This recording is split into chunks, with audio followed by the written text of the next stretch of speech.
எல்லாத்துக்கும் சொல்ற எதிர்மறை எண்ணமே வாழ்க்கையில துளியும் இருக்கக்கூடாது.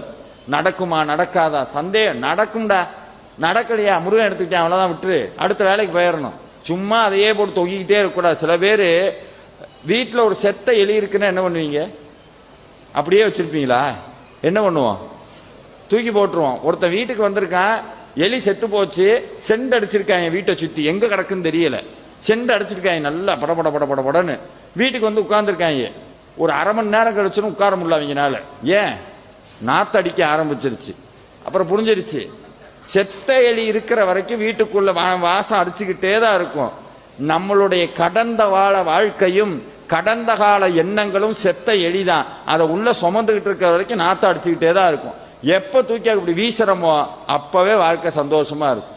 சில பேர் அதை நான் அப்பவே அப்படி இருந்திருந்தா நல்லா இருந்திருப்பேன், அப்பவே அப்படி இருந்தா நான் அப்பவே அதான் படிக்கல.